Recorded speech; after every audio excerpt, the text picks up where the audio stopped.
Good afternoon, everybody. I am Portable W6 today. I've got some portable operations going here in Los Angeles, California, and I wanted to show you a little bit about this stainless CW key.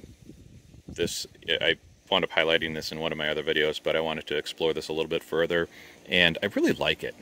I think it's a great CW key. There's some challenges with it, of course. I think some might think that it's a little on the heavy side. And I also think that I might want to get some new screws here so that, you know, if you can kind of see that those screws make a contact to this center post and allow for closure of the circuit. And as you also know, that I like the paddles to be pretty tight, and that is what I would consider massively loose for me. But since I have a heavy fist and I like to kind of be pretty aggressive on the paddles, that actually might not be such a big deal. So this is what it is. There's a switch on the back here where you can flip it, and that changes the paddle from dashes and dots. And this is how you would normally do it: dashes and dots.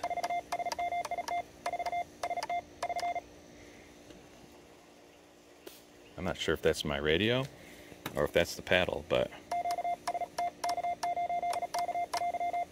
yeah. So that's what this paddle looks like. It's got some pretty heavy-duty magnets on here. So there's 3 of them, and when I put them on the top here, I could probably move the radio before the CW paddle moves. So that's pretty awesome. Like I said, a little spacing is a little heavy for me, but I think if I were to be doing like an SOTA or even some of the POTA stuff, I might want to bring this with me because this would work out pretty great. There we go.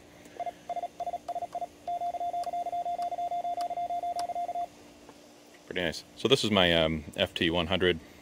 I like to take this kind of like when I'm going backpacking or something like that. So like I said, it's got a regular 3.5 millimeter stereo jack on the back, which is pretty common for CW keys. This kind of looks a little bit fragile, so might need to be a little gentle with it. Oddly enough, when I ordered this, I wound up ordering this from AliExpress. It was relatively inexpensive. I think it was like 40 something US dollars. And it came with an extra jack. I'm not sure if they are kind of thinking that this might eventually break or something might happen, but I thought that was kind of curious. The machining on this is pretty good. It looks like it's laser cut, or I don't know if that's water jet or laser or plasma, but it's done really well, and these are rounded over nicely, so they're not sharp edges. And I think there was some thought put into the quality of at least the paddles here, as well as the whole thing. I mean, everything is pretty solid, so, and seems to work pretty good. But there's the magnets on the inside, the left and the right. Those are not adjustable, but the amount of play that goes from the paddle to this center point, which is the contact maker, I think I need to get a little bit longer of a screw because I have that screwed all the way in, and it's still not as tight as I'd like it. And then I might want to try this on one of my other radios because something doesn't seem right here. Well, I guess not.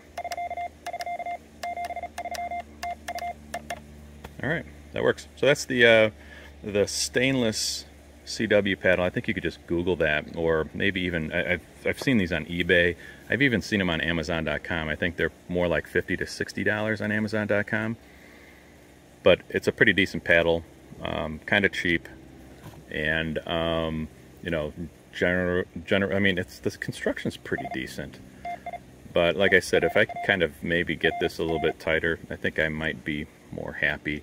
but this might be one of the candidates for, you know, what kind of CW paddle should I get? This might be one of those. It's pretty inexpensive, decently made, and it works. So if you have any questions, of course, let me know in the comments, and I'll try to answer them as best as I can. Happy CWing.